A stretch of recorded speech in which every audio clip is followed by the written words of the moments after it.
Hello, I am Victoria Seed and I am coming to you from the Vesta Approach in Manchester, UK. I help families who are affected by a loved one's drinking or drug use. I have done this now for nearly 20 years and I do this by teaching really effective strategies to cope through my online one-to-one and group work programs. And I have a group work program starting next Monday called Kickstart Your Family Recovery. If you want to head over and have a look at that page, please do. It's only £99. Check it out. I'm not going to go on about it now. I'll show this again at the end, but it is going to be great. It's a 28-day program for women living in this situation, written by a very busy woman as well. Okay, so let me know if you are watching, if you have any thoughts, feelings, or reflections, whether you are a professional, whether you are a recovery coach, whether you are a person in recovery or an affected family member. I would love to hear from you. I understand if you don't always want to comment, so just drop me a message and let me know your thoughts or ask me any questions. So last week's session was around how to kickstart your family recovery. Head back and have a look at that if you get a chance. But this week's topic, 5 reasons why family members need to get help with a loved one's addiction. What's really inspired me to do this week is ADFAM's new report that came out last week. It is called Overlooked. Why should we be doing more to support families and friends affected by somebody else's drinking, drug use, or gambling? Now, if you are seeing this, there should be a link to this report in the attached post. So please go and check ADFAM out. Go and check this report out, because I wanted to refer to this report during this session because it's not just me talking about this subject. There are lots and lots of other people, and ADFAM are one of my inspirations of doing this work. I've done some work with them before. I love them. I follow them. I support everything that they do. So please go and check them out. And obviously, like they fund these pieces of research, and I'm going to refer to some of the key points of that today.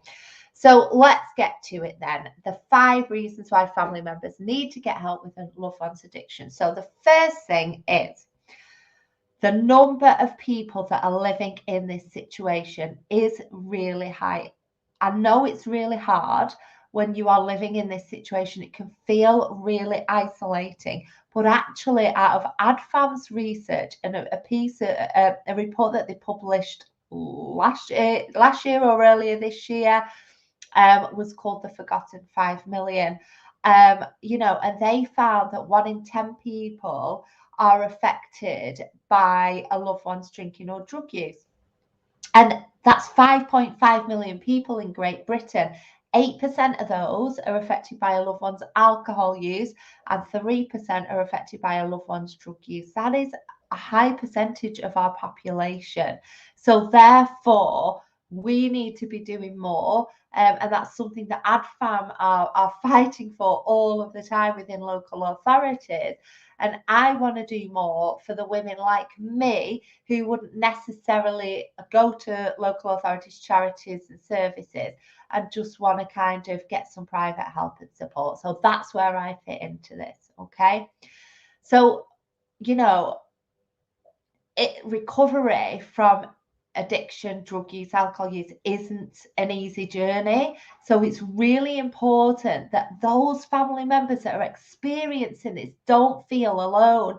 And that's why it's just great to be able to reach out, get in a forum, get some private help and support through me. Go and see what ADFAM are doing. Go and see what's in your local authority, because there are services available and you are not alone. Okay, so that's reason 1. Number 2, a third, 34% of those surveyed said they have been negatively affected by a friend or family member's drinking, drug use, or gambling for more than 10 years, and a third of those, 27%, between 4 and 10 years.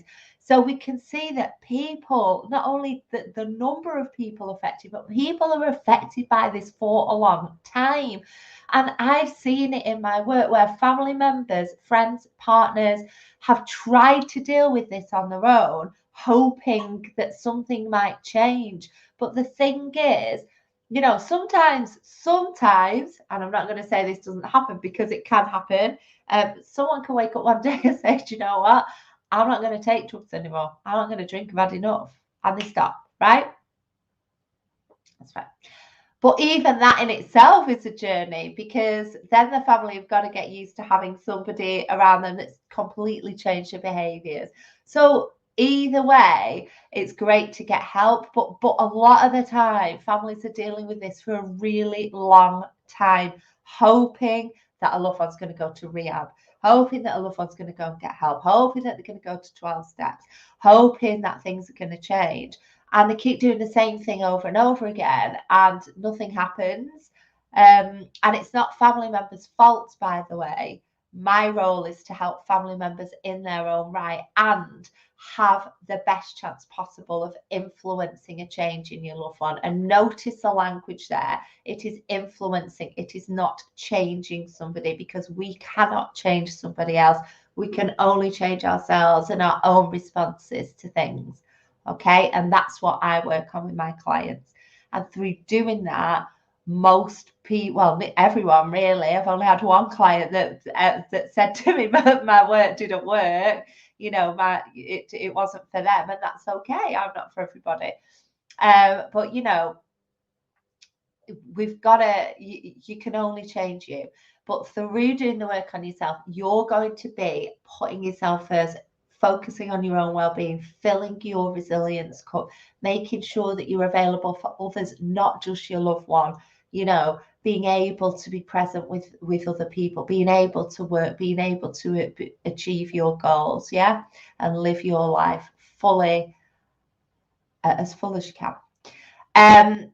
So that's the second one.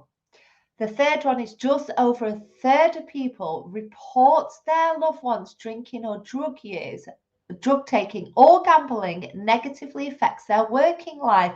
6% have needed to take time off or reduce their hours.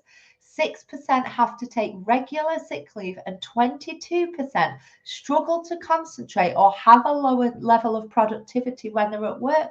That is a huge amount of those people where their work, where their own sense of purpose, where their own, you know, financial freedom is being affected by a loved one's drinking or drug use.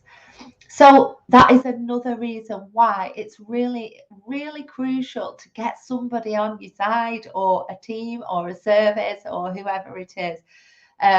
Okay, so it's going to affect every aspect of your life, and this is something that we look at in the work I do with my clients. We're looking at a holistic assessment of what exactly is going on and the aspects of my clients' lives that their substance use is affected by. So it might be relationships, it might be money, it might be family life, home life, work, sense of purpose, values, lots and lots of different things. So we look at that, and then we prioritize some of the things that the client wants to focus on improving in our work.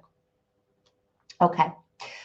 Just under, so this is number 4, just under half of those surveyed, 45%, felt that they have been disadvantaged in some way because of their family member or friends drinking, drug use, or gambling.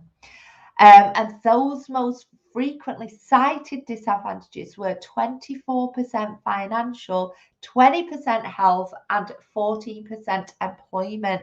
So again, like, these are the areas that if you get support and help, we can look at and support you with. You know, there are lots of different areas where a loved one's life is affected by somebody else's drinking, drug use, and ADFAM gambling as well. I can help with gambling, but my programs are designed for drinking and drug use. But I have one-to-one programs that can help with gambling as well. So what we need to do there then is have a look at ways that the family member can express explore some of those ways of helping so that they become a helpful helper and they are not enabling their loved one to continue using the substance or removing all the consequences of the substance. Because unless somebody understands and experiences the negative consequences of things in any area of life, they're just going to keep doing it. And what happens is family members, through love and kindness, not because you're doing anything wrong, end up removing all the consequences, so then that person doesn't change. Okay, so we work on that as well. And then number 5, the 5th reason to get help with a loved one's addiction is because you will have, through working with me, the best chance possible of getting a loved one to accept help or make a change. Okay, so like I say, it's the best chance possible. I can't guarantee that. You know, if every family worker could guarantee that, then we'd be millionaires because we'd be curing addiction, and nobody's done that yet, have they? But you're going to get the best chance possible of influencing a change in your loved one. Influencing, not changing. So if you are experiencing any of these things, please get in touch because I can help.